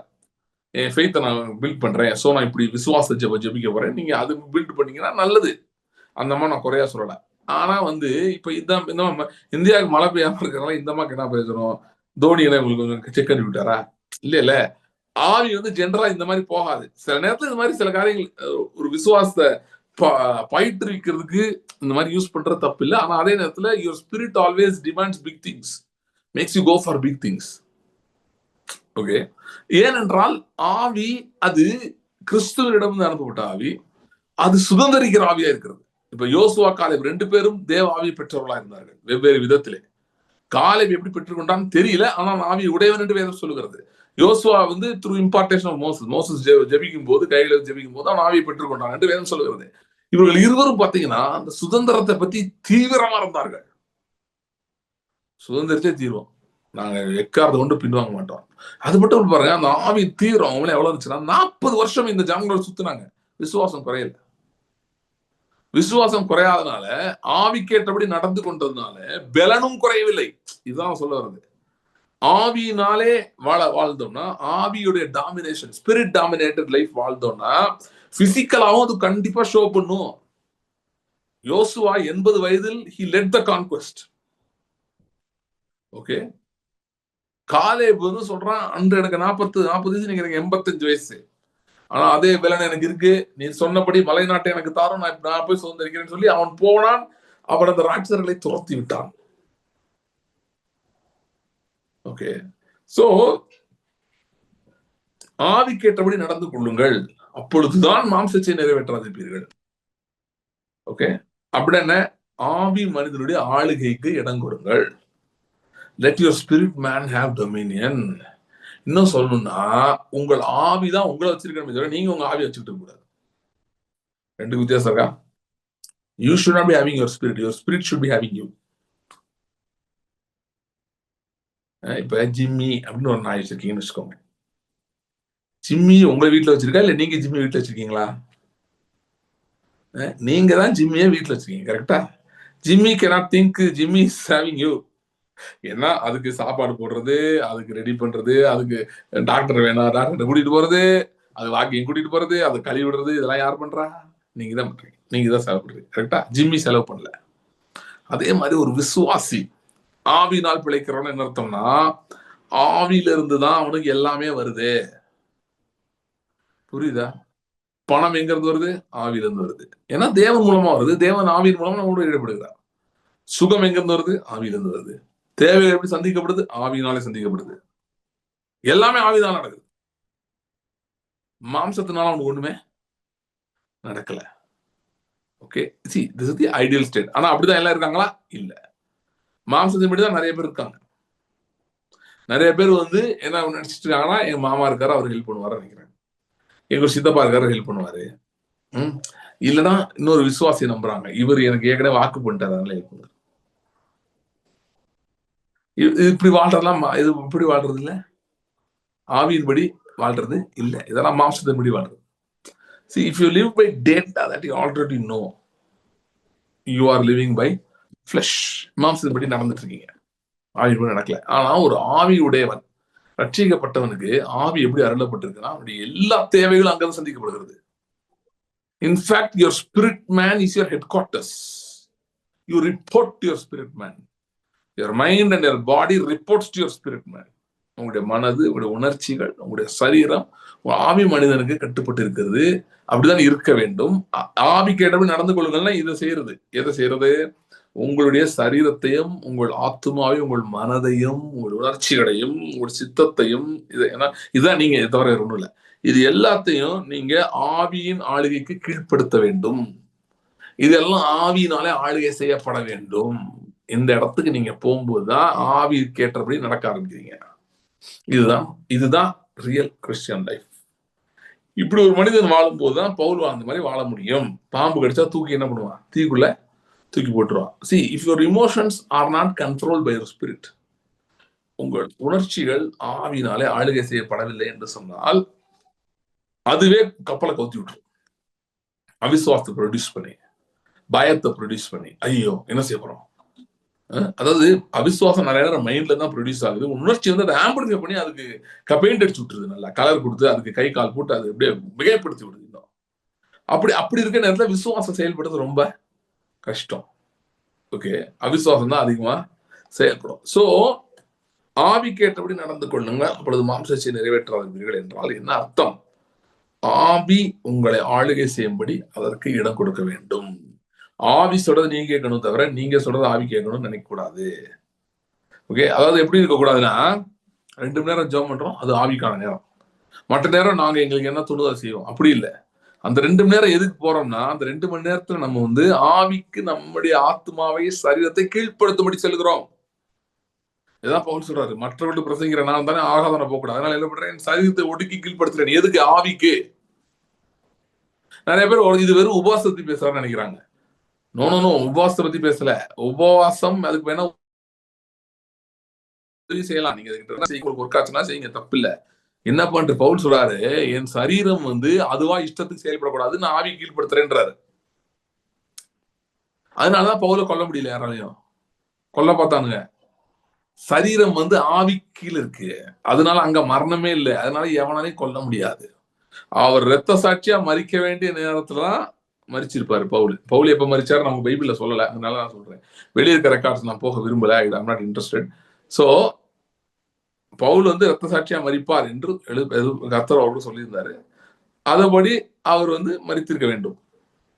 அதுக்கு முன்னாடி பவுலை கொல்லும்படி உங்களை யாரும் இரத்த சாட்சியா மறிக்க சொன்னார் அப்படிலாம் சொல்லல. அதனால உங்களுக்கு அது பொருந்தாது. பவுல்கிட்ட சொன்னாரு, அதனால அவருக்கு அப்படி. பேதுருட்ட சொன்னாரு, அவருக்கு ஓகே. சொன்னவங்களுக்கு மட்டும்தான். உங்கள்ட்ட சொன்னாருன்னா சொல்லுங்க, அப்படி சொல்ல மாட்டாரு எனக்கு தெரிஞ்சு. ஏன்னா நம்ம இப்போ ஆளுகை செய்யற நேரத்துல இருக்கோம், அடி வாங்குற நேரத்துல இல்லை. அந்த டைம் முடிஞ்சிருச்சு. இப்போ ஆளுகை நேரம் வந்துருச்சு. சரியா? சோ ஆளுகையை நோக்கிதான் செல்ல வேண்டும். சரி, சோ இப்ப அது வரைக்கும் பவுலை ஒரு இடத்துல கல் எரிஞ்சுட்டாங்களாம். எரிஞ்சு பவுல் செத்துட்டான்னு கிளம்பிட்டாங்க. ஆனால் அவன் எழும்பி பட்டணத்துக்குள்ள போனான் அப்படின்னு வேற சொல்லுது. கல்லுனா ஏதோ நீங்க நினைக்கிற மாதிரி இந்த மீன் தொட்டியில் இருக்கிற குட்டி குட்டி கல்லு கிடையாது. பெரிய பெரிய கல்லு. கொலைகார கூட்டம் அவனுங்க. கொல்றதே தீவிரமா சுத்திட்டு இருக்கணுங்க. கல்ல பாக்கெட்ல கொஞ்சம் போட்டுதான் சுத்துவாங்க எப்ப பார்த்தாலும். எப்படிப்பட்ட நல்ல பெரிய இவ்வளவு பெரிய கல்லு தூக்கி அடிச்சு கொள்ளலாம் அப்படின்னு சொல்லி அப்படிப்பட்ட குரூப். அந்த குரூப் வந்து கல் எடுத்து அடிச்சிருக்காங்க. வெறி கொண்டு மூர்க்கமாய் எப்படி அடிச்சிருப்பாங்க பாருங்க. ஆனா ஒண்ணும் ஆகல. ஏன்? அந்த சரீரம் ஆவிக்கு கீழ்பட்டு இருந்தது. அதேதான் பாம்பு கடிச்சு போய் ஒண்ணும் ஆகல. ஏன்னா சரீரம் ஆவிக்கு கீழ்பட்டு இருந்தது. ஆவி மறிக்கிறதுக்கு இடம் கொடுக்கவில்லை, அதனால சரீரம் மறிக்கவில்லை. நம்மளுடைய சரீரத்தின் வீக்னஸ் பத்தி நம்ம நிறைய நேரம் என்ன நினைக்கிறோம்னா, அதெல்லாம் இன்னெவிட்டபிள் நினைச்சிட்டு இருக்கோம். ஏன்னா வயசாயிடுச்சு பிரதர், பாடியில இந்த மாதிரி வீக்னஸ் வந்துருச்சு பிரதர், ஃபாலன் வேர்ல்ட்ல இருக்கோம் இல்லையா பிரதர், அதனால அப்படிதான் இருக்கும் அப்படிலாம் நம்ம நிறைய நினைக்கிறோம். நோ, இதெல்லாம் உண்மையா இருந்தாலும், ஒரு சைட் ஆஃப் ரியாலிட்டியா இருந்தாலும், there is a greater reality for which people are not submitted. There is a spirit man. ஆவி மனிதன் உண்டு. அவன்கிட்ட எல்லா மருந்தும் இருக்கு, எல்லா சிகிச்சையும் இருக்குது, எல்லா விதமான ரிவர்சல்ஸும் இருக்கு, எல்லாமே ஆவியில இருக்கு. ஆவிக்கு கீழ்பட்டு இருந்தீர்கள் என்று சொன்னால், உங்கள் சரீரத்தை கீழ்ப்படுத்துவீர்கள் என்று சொன்னால், உங்கள் சரீரத்திலே ஆவியின் ஆளுகை வரும். அப்படி வரும்போது வியாதிகள் மாறும், பலவீனங்கள் மாறும். Natural world cannot determine how your body should be or how you should look. Your spirit can determine. இது ஒரு பயங்கரமான புது சத்தியம் எனக்கு பொறுத்தளவு. இது யாருமே பேசலன்னு நான் சொல்லல. ஜான் ஜி லேக் பேசியிருக்காரு பல வருஷங்கள் முன்பாக. சரீரத்தை எப்படி கீழ்படுத்துறது, or bringing down the rebellion of the body under the power of God அப்படின்லாம் பேசியிருக்காரு. ஆனா அது எத்தனை பேர் போய் சேர்ந்துச்சு, எத்தனை பேர் புரிஞ்சிச்சுன்னு எனக்கு தெரியல. ஆனா இப்பொழுது இந்த நாட்கள்ல நான் எனக்கு தெரிஞ்சு யாரும் பேசி நான் கேட்கலாம் அவ்வளவுதான். பட் அதாவது சரீரத்தை சுகப்படுத்துறத பத்தி பேசியிருக்காங்க, ஐ எம் ஹீல்டு பேசியிருக்காங்க, அதெல்லாம் நான் கேட்டிருக்கேன். ஆனா ஏன் அதெல்லாம் மேனிஃபெஸ்ட் ஆகலன்னா ஸ்பிரிட்டுடைய டொமினியன்ல சரீரத்தை கொண்டு வராதனாலதான் அப்படின்றது இன்னும் இன்னும் சரியா போதிக்கப்படவில்லை. One of the reason we take part in communion is actually to subject our body to the spirit, not mind. Mind submit பண்றதுக்கு you have to feed on the word and the blood on your mind. You have to read, to spend time. ஆனா உங்க சரீரத்தை control பண்றதுக்கு அதுலயும் benefit இருக்கு. வார்த்தை உள்ள வரும்போது ஒரு அடிஷனலா ஒண்ணே கொடுத்திருக்காரு. அது அவருடைய மாம்சத்தையும் ரத்தத்தையும் கொடுத்துட்டார். இதை நீ சாப்பிட்டு உன் சரீரத்துக்கும் எனக்கும் தொடர்பு இருக்கணும்ட்டாரு. உன் சரீரம் ஏதோ மக்கி மண்ணோட பண்ணா போறது அப்படின்னு நினைச்சிட்டு இருக்காத. உன் சரீரம் என்னுடைய ஆலயம், அதுல நான் மகிமைப்பட வேண்டும் என்று கர்த்தர் விரும்புகிறார். எப்படி மகிமைப்பட முடியும்? ஆவியின் ஆலயக்குள்ள அதை கொண்டு வந்தாதான் மகிமைப்பட முடியும். நான் அவங்கள்ட்ட சொல்லியிருக்கேன் நிறைய இந்த வசனம் நான் அடிக்கடி சொல்லுவேன். ரோமர் 8:2 for the law of spirit of life in Christ Jesus has set me free வருது. நான் எப்படி சொல்லுவேன்னா I set my mind, my body, my emotions free சொல்லுவேன். இன்னும் சேர்த்துப்பேன், சம்டைம்ஸ் வெளில எல்லாத்தையும் சேர்த்துப்பேன், எனக்கு இன்னும் ஞாபகம் எல்லாம் சேர்த்துப்பேன். But primarily mind, body, emotion சேர்க்காம சொல்லவே மாட்டேன். has set me அப்படின்னா என்ன? my mind, my body, my emotions free from the law of sin and death. இதுதான் என் மருந்து. ஓகே, சரி, அதுக்காக இப்போ நீங்க ஒருவேளை வேற ஏதாவது மெடிக்கேஷன் எடுத்துருக்கீங்கன்னா அப்ரப்டா மெடிக்கேஷன் நிறுத்திருக்கேன்னு நான் சொல்ல வரல. இந்த மெடிக்கேஷன் போடாதீங்க. ஸ்பிரிட்டு கீழே சப்ஜெக்ட் பண்றதுக்கு இந்த கர்த்தருடைய வார்த்தையின் மூலமாக ஆவி கீழே கொண்டு வர ஆரம்பிங்க. ஆவிக்கேற்றபடி நடந்து கொள்ள ஆரம்பியுங்கள், அப்பொழுது மாம்ச இச்சை நிறைவேற்றாதீர்கள். பாடியை பொறுத்தல அதுக்கு விளக்கம் என்ன? ஆவியில நடக்கிற ஒருவனுடைய சரீரத்திலே வியாதிகள் தங்க முடியாது. ஒருவேளை பாம்பு கடிச்ச மாதிரி வந்திருக்கலாம் வியாதி, ஏன் புது வியாதி கூட பிசாசு போட ட்ரை பண்ணலாம், ஆனா அது உண்மை ஒட்டவே ஒட்டாது, ஓடி போயிடும். எது தெரியுங்க, நம்ம ஓடி போன மாதிரி ஓடி போயிடும். It will not have any power over you if you subject your body to the spirit. அதுதான் மாம்சத்தின்படி ஆவியின்படி நடந்து கொள்ள மாம்ச இச்சை நிறைவேற்றாதிருப்பீர்கள். சரி, நீங்க சொல்ல நான் எங்க ஒரு வியாதி வருது, எப்படிங்க நான் இச்சையை நிறைவேற்றேன்? நீங்க நிறைவேற்றல, உங்க சரீரம் அதுவா இச்சிச்சு போய் உட்காந்துக்குது. புரியுதா? அதுவே அதை அக்செப்ட் பண்ணிக்குது. உங்க சரீரம் உங்களுக்கு தெரியாம வேலை பார்க்குது. இது ஃபால்ல என்ன ஆயிடுச்சுன்னா, அதாவது எல்லாத்தையும் கட்டி ஸ்பிரிட் மேன் கையில கொடுத்துட்டாரு. ஓகே, ஸ்பிரிட் மேனே இல்லாதனால கட்ட ஒவ்வொன்றும் ஒரு பக்கத்துல போயிடுச்சு. சரீரம் அது பாட்டுக்கு என்ன வேணும் செஞ்சுட்டு இருக்குது. மனது ஒரு பக்கம், மனசு மாம்சம் இன்னொரு பக்கம் போயிட்டு இருக்கு. இது மாதிரி ஆயிடுச்சு. இப்ப என்னன்னா திரும்ப ஆவி வந்துட்டதுனால எல்லாத்தையும் ஆவியில போட்டு ஒரு கட்ட வேண்டியது இருக்கு. அந்த வேலை இன்னும் நடக்காம இருக்கு, அதுதான் பெண்டிங்ல இருக்கு. சோ ஆவிக்கு ஏற்றபடி நடந்து கொள்ளுங்கள், அப்பொழுது மாம்ச இச்சை நிறைவேற்றாதீர்கள். பொருளாதாரத்தை எப்படி இது வசனம் ஒர்க் ஆகுது? மாம்ச இச்சைனா என்ன? நீங்க அந்த கடன்லயோ தோல்வியிலயோ தொடர்ந்து இருக்குது, இல்ல அவிசுவாசம் தொடர்ந்து இருக்குது. பணத்தை பொறுத்தவரை வராது, எனக்கு வரவே வராது, எனக்கு இது நடக்கவே நடக்காதுன்னு இருதயத்து நாளத்துல நம்பி அப்படியே உட்கார்ந்து இருக்குது. நீங்க வேற மாதிரி நம்பணும்னு விரும்புறீங்க, ஆனா நீங்க விரும்ப முடியல, நடக்க முடியல, அது அப்படி விசுவாசிக்க முடியல. ஏன் முடியல அப்படின்னா நீங்க மாம்சத்துல இருக்கீங்க அர்த்தம். அந்த இடத்துல முடிய ஆவியின் ஆளுகை வேண்டும். ஆவியின் ஆளுகை கீழ்ப்படுத்தும் போது நீங்கள் ஆவிக்கு ஏற்றபடி நடக்க ஆரம்பிச்சீங்கன்னா, அதாவது ஆவிக்கு ஏற்றபடி நடந்து கொள்ளுங்கிறது இன்னொரு அர்த்தம் இருக்கு. being aware that you are a spirit being, being aware that you have a spirit man. நீங்கள் ஆவி மனிதன் என்கிற அறிவில் இருக்கிறது, ஆவி உங்களுக்கு அருளப்பட்டிருக்கிறது என்கிற உணர்விலே வாழணும். ஓகே, ரொம்ப முக்கியம். அது இருக்கிறது தான் ஆவி கேட்டபடி நடந்து கொள்றதுக்கு ஒரு ஃபவுண்டேஷனா இருக்கு. அந்த ரெவலேஷனே இல்லாம நீங்க ஆவி கேட்டபடி நடந்து கொள்ள முடியாது. சோ நான் சொன்னது திரும்ப சொல்லி நான் முடிச்சிடுறேன். இப்ப ஆவிக்கு ஏற்றபடி நடந்து கொள்வது அப்படின்னா ஆவியின் ஆளுகைக்குள் உங்களுடைய சரீரத்தை, மனதை கொண்டு வருவது. இதை நீங்கள் கொண்டு வருவதற்கு தான் நமக்கு இந்த டூல்ஸ் இருக்கு. இன்ஃபேக்ட் இதை கொண்டு வருவதற்கு தேவனோடு இருக்கிற உறவு ரொம்ப முக்கியம். தேவனோடு உறவில் இருக்கிறவன் தான் இதை கொண்டு வர முடியும். அந்த உறவில் இருப்பதற்கு தான் நம்ம டூல்ஸ் சொல்லியிருக்கோம். வேர்டு பத்தி பேசுறோம், பிளட் பத்தி பேசுறோம். அதுக்கு அது உதவியாய் உங்களுக்கு உபகரணங்களாய் இருக்கிறது. ஆகவே எதுவுமே இப்ப சில பேர் கேட்கலாம், எப்படி நான் செய்யறது? ஆவிக்குள்ள எல்லாத்தையும் கொண்டு வரணும்ன்றீங்க, நீங்க சிம்பிளா சொல்லிட்டீங்க, இது எப்படி செயல்படுத்துறது? இதை செயல்படுத்தும் போதுதான் கர்த்தருடைய ஆவியானவர் நம்மோடு இருக்கிறார்.